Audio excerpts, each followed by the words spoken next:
자, 오늘 우리가 나눌 하나님의 말씀은 학개서입니다. 구약 성경의 맨 뒤쪽에 보시면 학자라고 되어 있어요. 학자. 네, 학개서 1장 1절부터 7절까지 말씀을 나누도록 하겠습니다.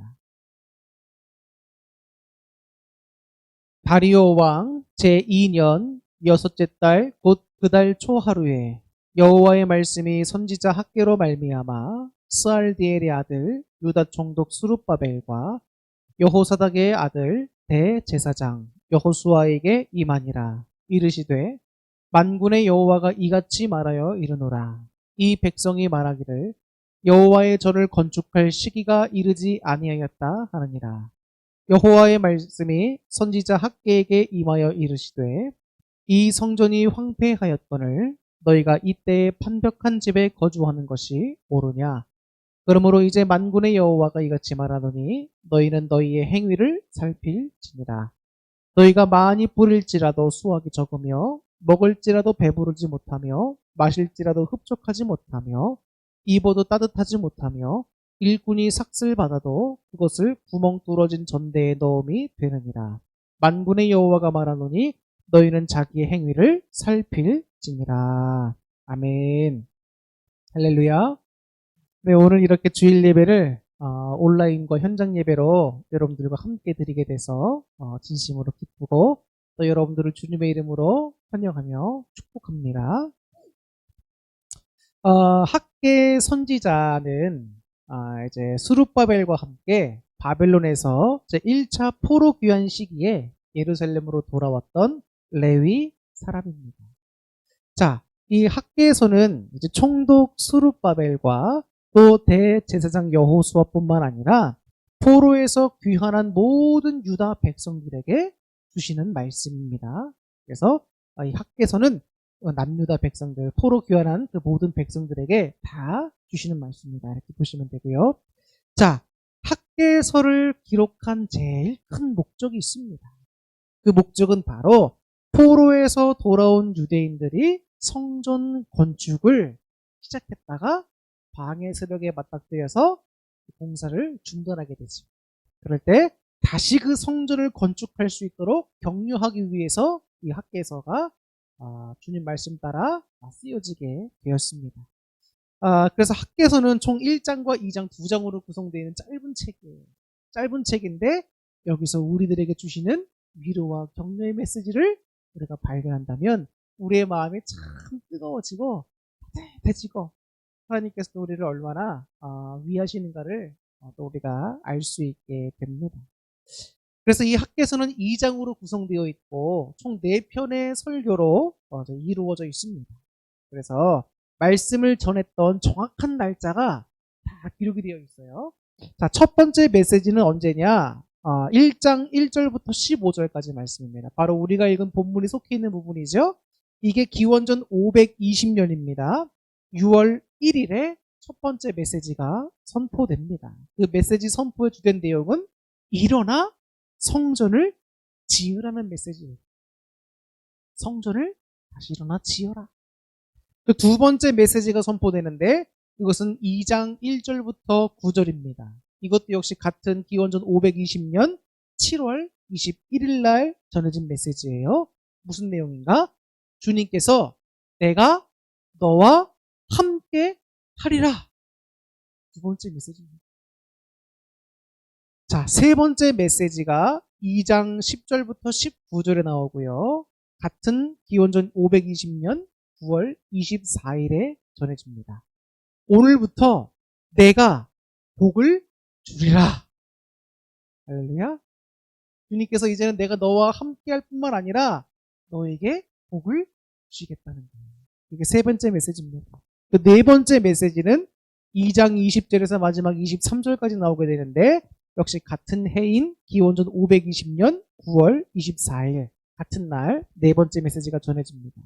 스룹바벨에 대해서 주님께서 해주시는 약속된 말씀입니다. 내가 너를 취하고 인장으로 삼으리라. 내가 너를 취하고 너를 인장으로 삼으리라는 말씀입니다. 학개서가 우리 삶에 주시는 참 중요한 메시지들이 참 많습니다. 뭐 어떤 걸 포인트로 잡느냐에 따라서 여러 가지가 다 나올 수 있지만 오늘 우리가 한번 살펴봐야 할 중요한 것들 중에 하나는 이겁니다. 우리의 삶에서 우선순위가 있다는 거예요. 그런데 가장 중요하고 가장 먼저 해야 할 일이 무엇이고 혹은 그 후에 해야 할 것들이 무엇인지를 우리가 한번 잘 생각해보고 정해봐야 된다는 거예요. 자, 이스라엘 백성들이 이제 바벨론 포로기에서 포로 생활을 하다가 이제 다시 예루살렘으로 복귀하게 되잖아요. 자, 고레스 칙령을 맞아서 이제 스룹바벨을 중심으로 해서 제 1차 포로 기한이 이루어집니다. 그리고 나서 바로 이제 성전 건축을 1년 정도 준비 기간을 거쳐서 성전 건축을 바로 시작을 해요. 자, 그러다가 이제 악한 사마리아인들에 의해서 성전 건축이 중단됩니다. 근데 그 중단되게 된 기간이 무려 16년 동안이나 중단이 되게 됐습니다. 자, 그러는 가운데 이스라엘 백성들은 하나님의 성전을 짓자라고 하는 이야기가 뭐 스룹바벨이라든지 대제사장이었던 여호수아 입을 통해서 몇 번 나왔겠지요. 그런데 중요한 건 뭐냐면 전체적인 분위기가 야, 우리가 지금은 공사를 할 수 있는 때가 아니라는 거예요. 시기가 아니라는 겁니다. 백성들은 지칠 대로 지쳐 있는 상태고 하나님의 말씀이 전한다고 한들 씨알에도 안 먹히는 그런 상태에 있었다라고도 할 수가 있지요.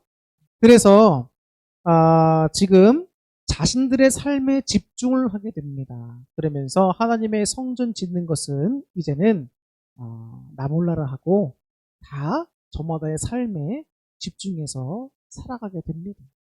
그래서 오늘 성경에서도 보면은 나와 있지만 여호와의 성전을 건축하는 것을 중단해 놓고 너희들이 판벽한 집에 거주하며 사는 것이 옳으냐라고 학개 선지자가 말씀하고 있잖아요.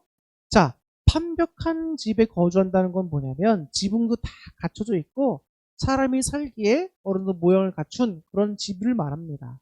하나님의 성전은 다 허물어져 있는데 너희들이 사는 곳은 그렇게 잘 사람이 살만한 것처럼 지어놓고 너희들의 삶만 집중하며 사는 것이 과연 주님 앞에 옳으냐는 거예요. 옳으냐.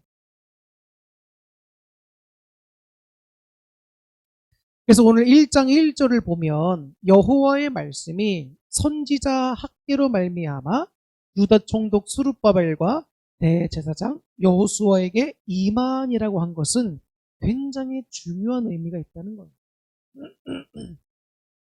여러분 백성들을 더욱더 앞에서 확 이끌면서 리더해 가야 할 사람들이 굉장히 중요하다는 거예요.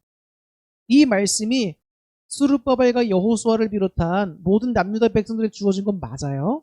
자, 그런데 이 백성 1000마디가 스룹바벨과 대제사장에게 주어졌다고 나오고 있어요. 왜 일개 백성 아무나에게 먼저 주어진 게 아니라 왜 이 리더들에게 주어졌을까? 정치적인 리더였던 스룹바벨, 그다음에 종교적 리더였던 여호수아에게 이 메시지가 주어집니다. 백성들을 하나님의 뜻대로 이끌어가기 위해서는 여러분 리더들이 잘 서 있어요. 리더가 어떤 마인드를 가지고 어떤 신앙을 가지고 성도들 앞에 서 있느냐에 따라서 교회의 방향성이 바뀌게 되고 성도들의 신앙이 달라지게 된단 말이에요. 그렇기 때문에 여러분 하나님께서 학개 선지자를 통해서 먼저 스룹바벨과 대제사장이었던 여호수아에게 말씀을 하시며 나갑니다. 다리오 왕 제2년 6월 1일, 즉 고레스 원년으로부터 고레스 칙령이 일어난 후부터 16년 후라는 거예요. 그러면 이 고레스 칙령을 받고 예루살렘으로 귀환한 후부터 하나님이 학개 선지를 통해 말씀하시니까 16년 동안 하나님께서는 침묵하셨다는 거예요. 침묵하셨다가 드디어 16년 만에 학개 선지를 통해서 말씀해 주시기 시작합니다. 하나님의 말씀이 그동안 없었다는 건 여러분 어떻게 보면 되게 안타깝고 또 슬픈 일이기도 합니다. 왜냐라고 하면 주의 말씀은 내 발에 뭐라고 되어 있죠? 성경에 내 발에 등이요. 내 길에 빛이라고 시편 119편 105절에 나와 있습니다. 그런데 우리의 발의 등이고 내 길의 빛이 되시는 주님의 그 말씀이 16년 동안이나 주어지지 않고 이스라엘 백성들은 여러분 한번 생각해 보세요. 바벨론 포로 생활에서 거기서 다 정착하며 살아가고 있었어요. 근데 살고 있던 그 모든 생활 터전을 다 버려두고 예루살렘으로 귀환합니다. 예루살렘에 여러분 뭐 있습니까? 다 무너진 곳이지, 망한 곳인데. 삶의 터전이 있겠습니까? 다시 와서 재건해야 되는 곳인데. 근데 그 힘든 곳으로 이 포로 귀환하는 백성들은 어떤 뭐랄까요? 사명감을 가지고 귀환했단 말이에요. 사명감을 가지고 귀환했어요. 근데 현실을 딱 보니까 어떻습니까? 아무것도 없는 거예요. 자, 그럼에도 불구하고 이들이 사명감을 가지고 왔습니다. 뜨겁고 불타는 마음으로 왔어요. 그러면서 이제 준비 기간을 거친 다음에 성전을 짓기 시작하는데 시작하면서부터 어떤 일이 발생한 거예요? 악인들의 방해 공작에 부딪히게 되고 16년 동안이나 공사가 중단될 수 있도록 바벨론에 이제 왕이 바뀌고 또 이제 바사가 바뀌고 여러 왕들이 바뀌면서 그 왕들이 다 이제 그 악인들의 말에 의해서 다 이제 공사를 중단시켜 버리잖아요. 자, 그런 상태에서 이들이 어떤 마음을 갖겠냐? 성도들이, 이 백성들이 다 이제는 기운이 빠진 거예요. 그리고 봐보세요. 자, 지금 여기 귀환한 1세대 가운데 나이가 많이 든 사람들이 있습니다. 이 사람들은 80세, 90세 정도 된 사람들인데 이 사람들은 어떤 사람들인가요? 솔로몬 제1성전을 눈으로 봤던 사람들입니다. 그런데 그 무너진 성전을 보고 또 자기들이 그 성전 제2성전을 막 짓기 시작하는데 그 초라함을 비교해 볼 때에 어땠었겠냐? 나이 들어서 제1세대 성전을 봤던 어른들은 눈물을 흘리며 슬퍼하는 거예요. 제2성전이 1성전에 비하면 초라하니까. 그러니까 성전을 짓던 사람들 다 짓고 나서도 본인들도 실망이 되는 거예요. 외형적으로 볼 때 너무 아니니까 1성전과 비교해 볼 때. 후세대들은 와가지고 열심히 지었습니다. 근데 어른들은 다 지은 것도 하나님 놀라운 역사인데 외형적인 것만 보고 슬퍼했다. 하나님이 임재하시는 곳을 여러분 단순히 눈에 보이는 것만 보고 판단하면 안 됩니다. 그래서 큰 교회, 예쁘게 잘 지어진 교회만 주님이 계시겠지라고 생각하면 여러분 큰 오산입니다.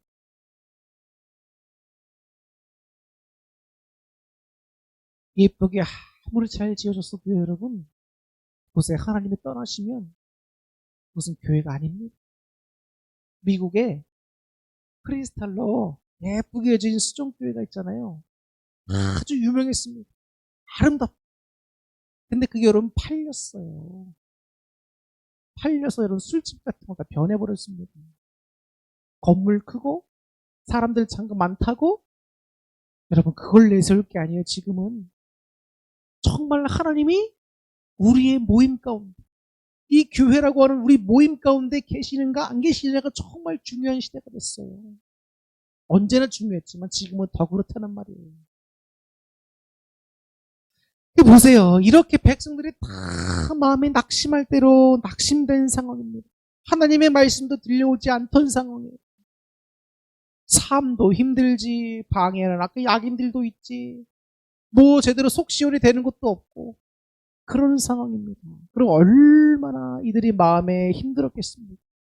성전 건축도 하기는 해야 하는데 부담감은 있었는데 때가 아니라고 생각하면서 다들 다 자기들의 바쁜 일상으로 돌아가는 거예요. 저는 이 말씀을 읽고 묵상하면서 어떤 생각이 들었냐면 요즘 시대에 우리들의 모습을 참 보게 되는 겁니다.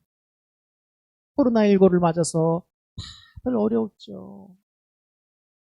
정말 비어있는 상가들, 망해가는 상가들, 또 어려움을 겪고 있는 여러 교회들, 성도들의 삶과 이런 것들을 보면 정말 어려운 경우가 많습니다.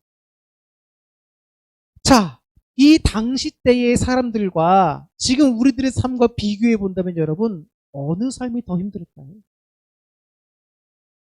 물론 여러 가지 차이가 있기 때문에 어디가 더 힘들다라고 말할 수는 없겠지만 한번 보자고요.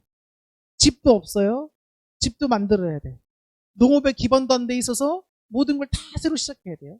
자, 그런 상태에 있던 당시 사람들과 지금은 우리는 상대적 빈곤에 있습니다. 못 먹는 거 없지요? 못 입는 거 없지요? 물론 명품 이런 걸 제외하고 우리가 일반적으로 살아갈 때 누리지 못하는 거 없잖아요. 그럼 우리가 그런 사람들을 비교해서 볼 때에 우리는 어렵지만 그래도 이 당시 사람들과 비교한다면 훨씬 나은 조건에서 살아가고 있는 겁니다. 지금도 우리는 많이 힘들죠. 그리고 또 여러분 MZ세대. 요즘 세대를 MZ세대라고 그러잖아요. 이게 MZ세대가 연령대가 이제 저부터 시작이 됩니다. 1980년대 초에 태어난 사람들, 그리고 1990년 초에 태어났던 사람들. 이때가 밀레니엄 시대라고 해서 M세대라고 그래요. 그리고 나서 1995년부터 2000년 초반대까지 태어난 사람들을 Z세대라고 합니다. 그래서 합쳐서 MZ세대라고 해요. MZ세대. 이 MZ세대의 특징이 뭐냐면 이 디지털 문화에 너무 익숙해진 사람들이라는 거예요. 그래서 이들의 주요 소통은 여러분 굳이 사람들을 안 만나도 인스타그램으로 소통을 한다든지 여러 가지 핸드폰을 가지고 인터넷상에서 소통을 한다든지 또 자기를 표현한다든지 이런 것들이 참 잘 적응되어 있는 세대입니다. 이런 시대에 있는 사람들에게는 여러분 권위주의적인 것들이라든지 혹은 좀 뭐랄까요, 흔히 꼰대 같은 기질 같은 사람들이 그러죠. 어르신들 세대에서 좀 반감하는 경향이 되게 많습니다. 그리고 이제 자신들의 삶에 보다 집중하는 세대가 돼요. 왜냐하면 또 살기가 뭔가 빡빡하고 어렵기도 하고 그래서 이 사회는 자신들을 잘 돌보지 않는다라고 하는 생각들을 많이 가지고 있다고 통계표에 나오기도 하더라고요. 그래서 MZ세대 같은 경우에는 신앙생활을 하고 교회 다니는 것보다도 자신들의 삶을 집중하면서 이 어려운 시대를 살아가는데 더 많이 집중을 하게 되는 것 같습니다. 그래서 교회 안에서도 여러분 보면은 MZ세대가 젊은 층들이잖아요. 20대부터 40대들인데 대부분 여러분 교회를 많이 떠나갑니다. 그 교회마다 이렇게 가보면 여러분 젊은이가 많아야 되는데 젊은이보다도 어르신들이 굉장히 많습니다. 우리 어르신들도 많이 계셔야죠. 그런데 그에 못지않게 더 젊은이들이 많이 있어야 되는데 너무 안타까운 거예요. 근데 왜 떠나는 거 보니까 이들이 다 삶이 힘들다는 거예요. 그리고 왜 교회에 자기가 신앙생활하고 다니면서 이 시간과 노력을 바쳐야 되는지도 모르겠고 교회에서는 헌신만 강요한다는 거예요. 헌신만 강요한다. 젊은이들에게 교회에 와서 헌신만 강요한다는 겁니다. 물론 교회도 생각해 봐야 될 문제가 있어요. 젊은 청년들에게 이런 것처럼 헌신을 또 요구하는 것도 물론 있는 사실입니다. 왜냐하면 어르신들도 여성교회 활동하고 남성교회 활동하면서 다른 분야에서 활동하고 계시고 전자기기들이나 이런 걸 모르시기 때문에 아무래도 그런 거에서 좀 이렇게 빠릿빠릿한 젊은 청년들이 많이 헌신 또한 하지요. 그런데 문제는 너무 일부 청년들에게만 몰린다는 게 문제예요. 헌신이. 청년들에게만 많이 몰립니다. 그러니까 청년들이 처음엔 좋은 마음으로 시작했다가도 허덕이게 되는 거죠. 힘드니까. 근데 그런 게 다 싫다는 거예요, 이제는. 그러면서 힘든 현실 속에서 적당히 타협하면서 신앙을 포기하는 사람들이 많이 있습니다. 근데 오늘 학교서를 보면서 그런 생각이 드는 거예요. 야, 정말 현실이 힘들다고 우리가 신앙을 포기하면 되겠는가 이 말이에요.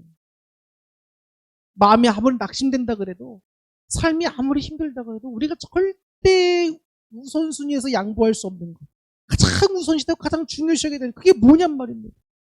바로 신앙이에요. 신앙. 여호와 하나님을 믿는 신앙, 예수 그리스도를 나의 구세주로 믿는 그 신앙, 천국을 소망하는 그 신앙을 우리가 절대로 포기하면 안 된다는 겁니다. 그 당시 사람들 다 그냥 바쁜 일상으로 돌아갔어요. 성전 짓는 거는 나중에. 지금 내 형편이 먼저 나아진 다음에 나중에. 아유 목사님 내년부터 이제 새로운 직분자 뽑는다고 하는데 저는 싫습니다. 저는 아직 그 일을 할 저기가 아니에요. 상황이 안 돼요. 다 이해합니다. 안 힘들고 안 바쁜 사람이 어디 있겠습니까? 누구나 이런 삶을 살기 쉬워요, 여러분. 먼저 해야 할 것과 나중 해야 할 것의 우선순위를 압니다. 분명히 우리도 알아요.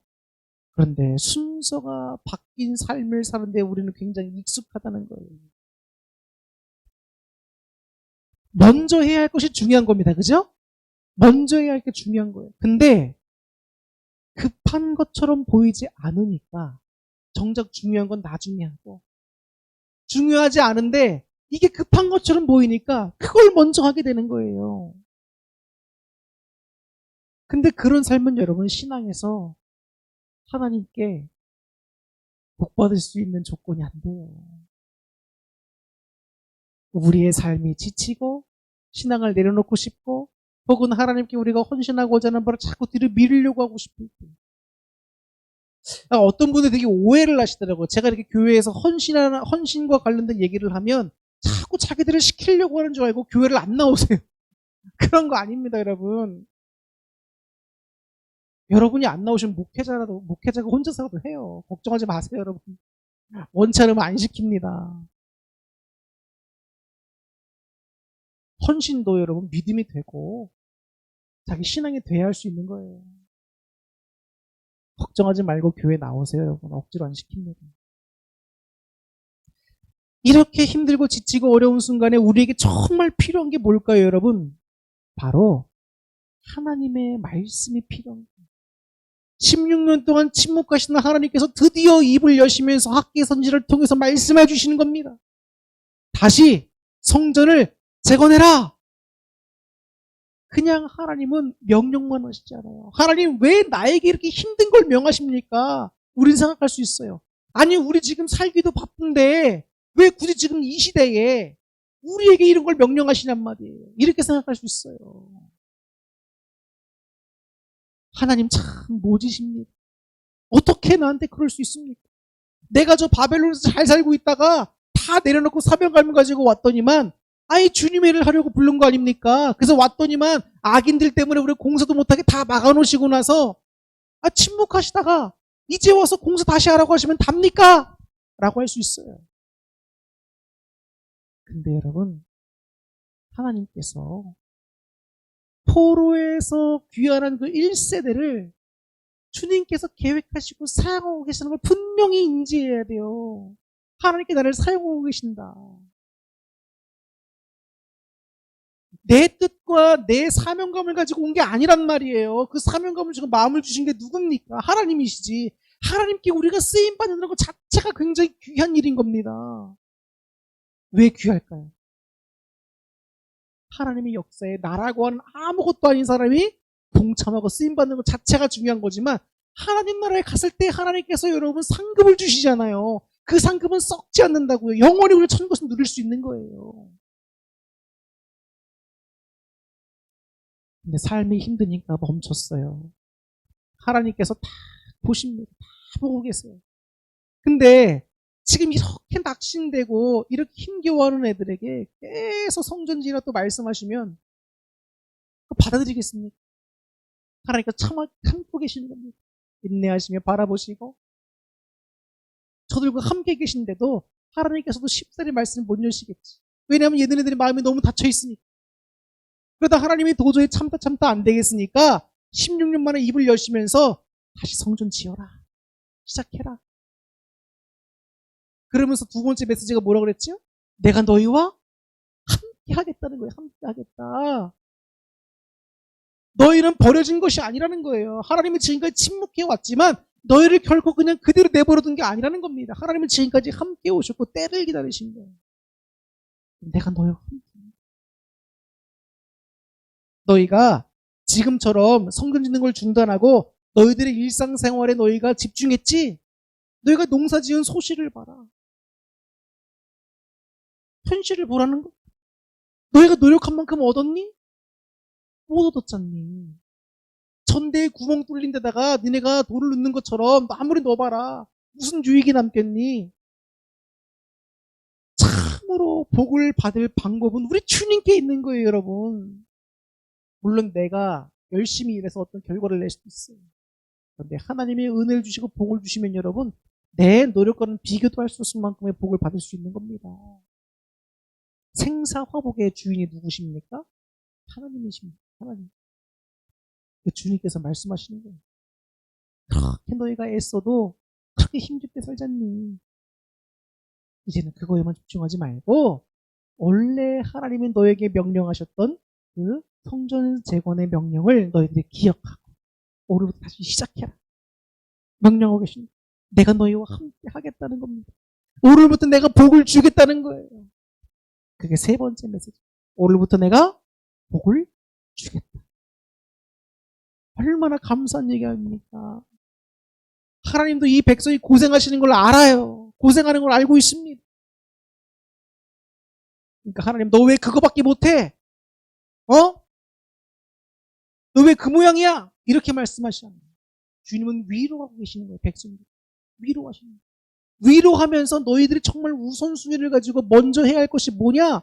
성전 건축이라는 거. 재건. 왜? 여러분, 성전이 왜 중요한 겁니까? 그냥 건물이잖아요. 근데 왜 성전이 중요하죠?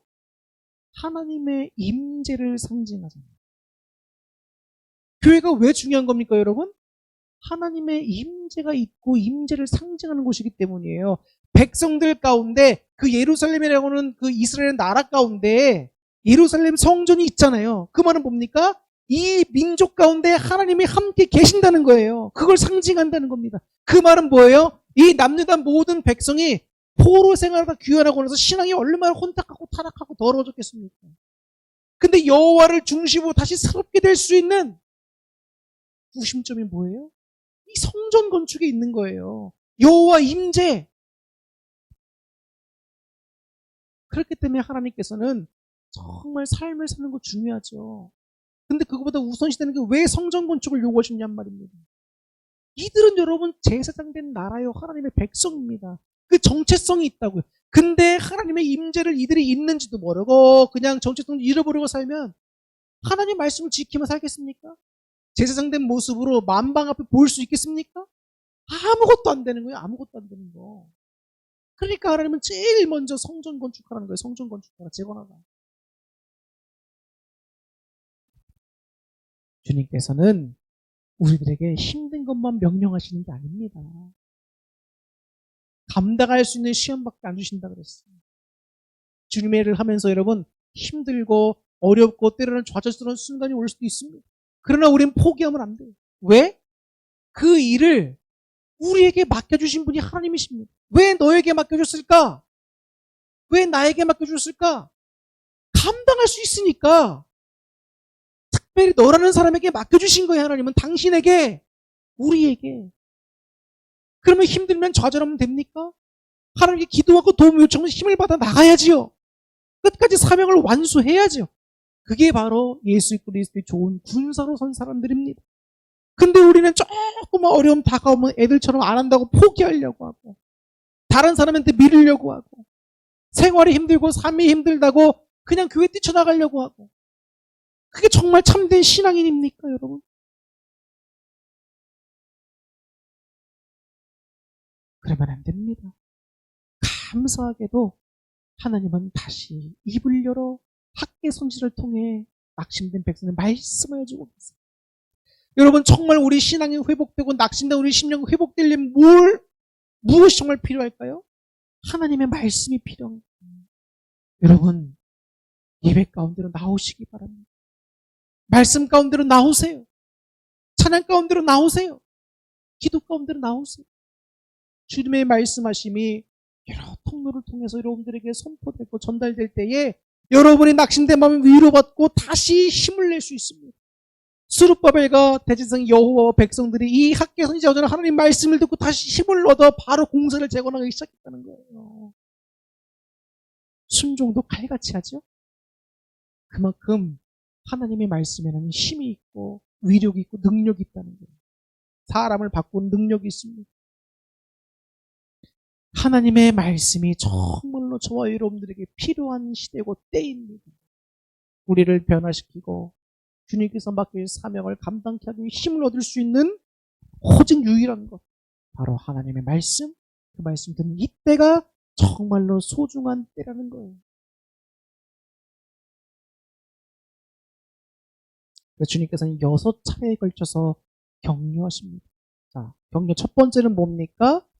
2장 3절과 4절에 나와요. 비록 이 성전이 이전 성전보다 훨씬 못한 것처럼 보일지라도 스룹바벨아 여호수아야 스스로 굳세게 할지어다. 백성들아 스스로 굳세게 하여 일할지어다. 하나님이 너희와 함께 하노라. 그리고 2장 5절에도 나와 있습니다. 내가 출애굽 때에 그들과 함께 있어서 내 능력으로 그들을 능히 애굽에서 나오게 한 것처럼 지금도 내가 너희와 함께 있다. 성령이 계속하여 너희 가운데 머물러서 너희에게 힘을 주고 지혜를 줄 것이다. 그러므로 너희는 두려워하지 말아라. 자, 격려 두 번째 말씀은 2장 6절과 7절에 나와 있습니다. 조금 있으면 내가 하늘과 땅과 바다와 육지를 진동시킬 것이며 또한 모든 나라를 진동시킬 것이다. 이렇게 말씀해 주고 있고요. 자, 그리고 또 격려 세 번째입니다. 2장 7절에 나와 있습니다. 또 조금 있으면 모든 나라의 보배가 이르리라. 모든 나라가 간절히 기다리며 사모하던 메시아가 오실 거라고 말하고 있는 겁니다. 자, 또 내가 이 성전의 영광에 충만하게 하리라. 이 성전의 낮은 영광이 이전보다 크리라. 내가 이곳에 평강을 주리라. 여러분, 우리 교회가 작은 교회라고 큰 교회보다 볼품이 없다고 이곳에 하나님의 영광이 없는 게 아닙니다. 하나님이 여러분 한 분 한 분을 귀하게 부르셨어요. 그리고 임하셨고 우리와 함께 하시며 은혜를 주고 계십니다. 영광을 받아주시고 영광을 비춰주고 계시는 거예요. 사랑하는 성도들은 예배를 마치려고 합니다. 오늘 우리들의 신앙 가운데 하나님의 말씀이 잘 들려질 수 있기를 정말로 축복합니다. 그래서 저와 여러분들의 마음이 뜨거워지고 왜 하나님 나에게 이렇게 어려운 짐만 주시는 것 같습니까? 왜 나에게 어려운 것만 명령하십니까? 라고만 생각하지 말고 하나님이 나를 쓰시고자 하는구나. 나라고는 부족한 사람에도 불구하고 나를 쓰시고자 하는구나. 선택하셨구나. 이런 좀 여러분 사명과 자부심을 가지고 자긍심을 가지고 어려움이 와도 포기하지 말고 하나님께 도우심을 구하면서 끝까지 감당할 수 있기를 바랍니다. 저와 여러분들이 함께 하나가 되어야 돼요. 여러분들은 저를 위해서 기도해 주시고 저는 여러분들을 위해서 기도하고 우리가 함께 하나 되어 이 맡겨진 사명들을 감당함으로 하나님께 칭찬받는 저 천국에서 영원히 썩지 않는 여러 기업들을 상급들을 누릴 수 있는 우리가 모두가 될 수 있기를 주님의 이름으로 축원합니다. 힘내십시오. 낙심하지 마시기 바랍니다. 하나님이 함께 하시고 말씀을 읽고 계십니다. 기도하겠습니다.